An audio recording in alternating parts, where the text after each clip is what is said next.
وہ خوش کلام ہے ایسا کہ اس کے پاس ہمیں طویل رہنا بھی لگتا ہے مختصر رہنا۔ وزیر آغا کا شعر ہے یہ بھی۔ اس شعر میں وزیر آغا نے صنعت مبالغہ کا استعمال کیا ہے اور اپنے محبوب کی گفتگو کی دلکشی کو بیان کرنے کے لیے مختصر وقت کو طویل کر دیا ہے۔ جو دل کا زہر تھا کاغذ پہ سب بکھیر دیا، پھر اپنے آپ طبیعت میری سنبھلنے لگی۔ شکیب جلالی کا شعر ہے، یعنی کہ جب کسی تکلیف میں دل پریشان تھا تو اس کیفیت کو ہم نے تحریر کر دیا، ڈائری میں جیسے لوگ لکھ دیتے ہیں۔ میری بھی یہی عادت ہے، مجھے کوئی بھی پریشانی ہو تو میں اپنا کیتھارسس کرنے کے لیے اسے ڈائری میں لکھ دیتی ہوں۔ دل کا زہر استعارہ ہے دل کی کسک، غم غصے یا تلخ یادوں کا، کاغذ پہ سب بکھیر دیا، شاعری کرنے یا دل کا حال لکھنے کا کنایا ہے۔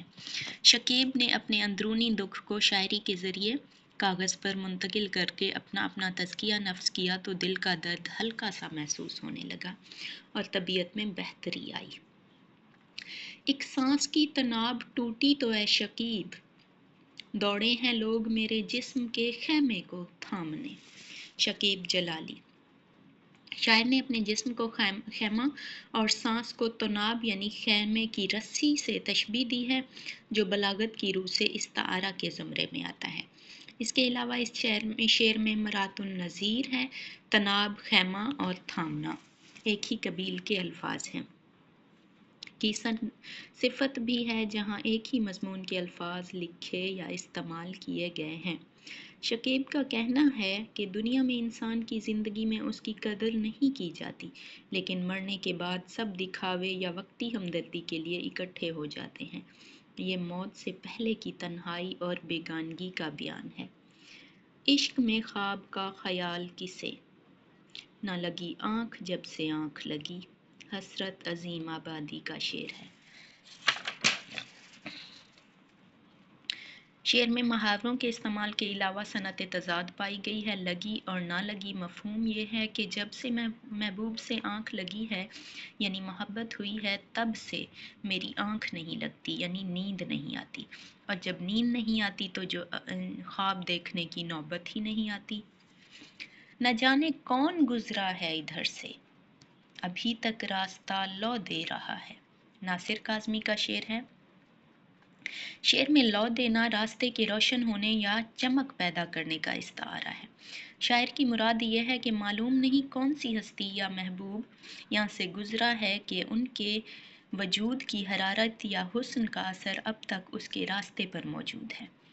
راستہ ابھی تک روشنی اور چمک لو دے رہا ہے، جیسے چراغ کے بجھ جانے کے بعد بھی اس کی لو رہتی ہے۔ دل دھڑکنے کا سبب یاد آیا، وہ تیری یاد تھی اب یاد آیا۔ ناصر کاظمی کا شعر ہے۔ یہ میں آپ لوگوں کے ساتھ اس لیے شیئر کر رہی ہوں کیونکہ ایم فل کی سطح پہ اکثر پیپر اس طرح بنایا جاتا ہے کہ جدید شعراء کے اشعار فلاں سند پہ لکھیں اور ان کی وضاحت بھی کریں کہ اس میں مثال کے طور پہ اگر آپ کنایا لکھ رہے ہیں، کنایا پر اشعار، تو اس کی ہلکی سی مفہوم وغیرہ کے ساتھ وضاحت بھی کریں کہ اس میں کنایا کی کون سی قسم ہے یا کنایا کس طرح استعمال ہوا ہے یا کون سا لفظ کس چیز کا کنایا ہے۔ تو اس لیے یہ میں نے اسائنمنٹس بنائی تھیں اپنے لیے، اور اس کے بعد نئے آنے والے اسٹوڈنٹس کے لیے میں شیئر کرتی رہتی ہوں چیزیں، تاکہ جو چیز میں نے اپنے طویل مطالعے کے بعد بنائی تھی وہ آپ کو بآسانی مل جائے اور آپ مجھے دعا دے سکیں۔ شعر میں علم بیان کی صنعت حسن تعلیل استعمال ہوئی ہے۔ ناصر کاظمی نے دل کی طبیعی دھڑکن جو کہ ایک فطری عمل ہے کی وجہ اپنے محبوب کی یاد کو قرار دیا ہے، یعنی سائنسی وجہ کے بجائے شاعرانہ وجہ بیان کی گئی ہے۔ یہ شعر محبوب کی یاد کی کسک اور جدائی کے درد کو بیان کرتا ہے، جس میں شاعر یاد محبوب کو اپنے دل کی دھڑکن کا واحد سبب ٹھہراتا ہے۔ یہ اشعار آپ لوگوں کے لیے انٹرویو کے لیے بھی بہت اہمیت رکھتے ہیں۔ دل ناداں تجھے ہوا کیا ہے، آخر اس درد کی دوا کیا ہے۔ غالب۔ اس شعر میں تجاہل عرفانہ یعنی جان بوجھ کر انجان بننا کا استعمال ہوا ہے، اور صنعت استفہام کا بھی استعمال کیا گیا ہے۔ شاعر اپنے بے قرار دل کو مخاطب کر کے اس کی بے چینی اور محبوب کے بے وفا ہونے پر حیرت و استعجاب کا اظہار کر رہا ہے۔ جس کھیت سے دہقاں کو میسر نہ ہو روزی، اس کھیت کے ہر خوشائے گندم کو جلا دو۔ بال جبریل میں یہ اقبال کا شعر ہے۔ شعر میں خوشہ گندم کسان کی محنت اور اس کے جائز حق کا کنایا ہے۔ جلا دو کے الفاظ سے مجاز مرسل کا پہلو بھی نکلتا ہے جو انقلابی کیفیت کو ظاہر کرتا ہے۔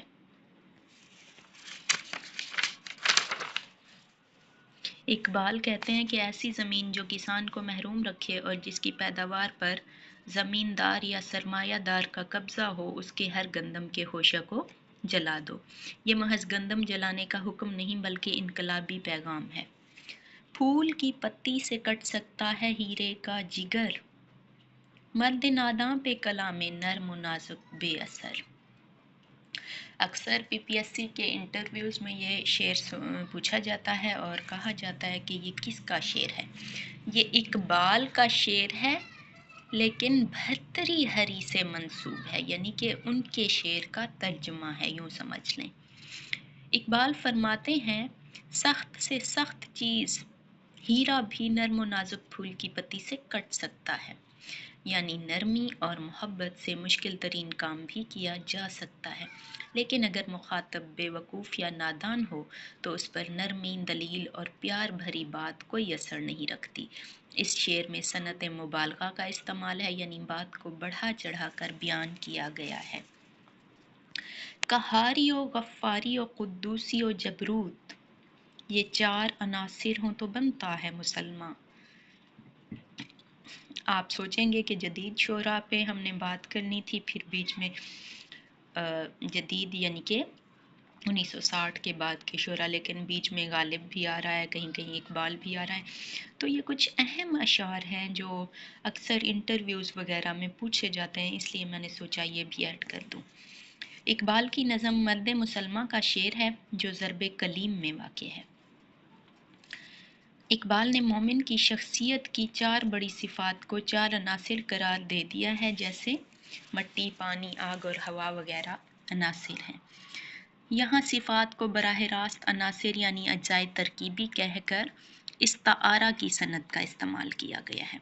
اقبال کے نزدیک مومن صرف رسمی مسلمان کا نام نہیں، بلکہ اس میں نرمی، غفاری، سختی یعنی قہاری، روحانی پاکیزی، قدوسی اور باطنی دبدبہ یعنی جبروت ہونا ضروری ہے۔ جب یہ چاروں صفات ایک شخصیت میں جمع ہو جاتی ہیں تب ایک حقیقی مرد مسلمان وجود میں آتا ہے۔ اے ہمالہ، اے فصیلے کشور ہندوستاں، چومتا ہے تیری پیشانی کو جھک کر آسماں۔ انٹرویو میں بھی یہ شعر پوچھا جا رہا تھا، بار بار بہت سارے کینڈیڈیٹس نے مجھے بتایا تھا ایک بار کہ اقبال کی پہلی نظم کا پہلا شعر پوچھا جا رہا ہے اور اس کا مفہوم اور وہ کس مجموعے میں ہے۔ یہ بانگ درا میں ہے اور نظم ہمالہ کا شعر ہے جو کہ اقبال کی پہلی نظم ہے اور یہ کس رسالے میں شائع ہوئی تھی؟ مخزن میں شائع ہوئی تھی۔ یہ شعر اقبال کی نظم ہمالہ کا ہے اور مجموعہ بانگ درا میں شامل ہے۔ فصیل کشور ہندوستان، ہندوستان کی چار دیواری، ہمالہ کو براہ راست ہندوستان کی چار دیواری کہا گیا ہے جو کہ ایک استعارہ ہے۔ یہ شعر ہمالہ کی عظمت، اس کی بلندی اور ہندوستان کے لیے اس کی حفاظتی اہمیت کو بیان کرتا ہے۔ چین و عرب ہمارا، ہندوستان ہمارا، ہم بلبلیں ہیں اس کی یہ گلستان ہمارا۔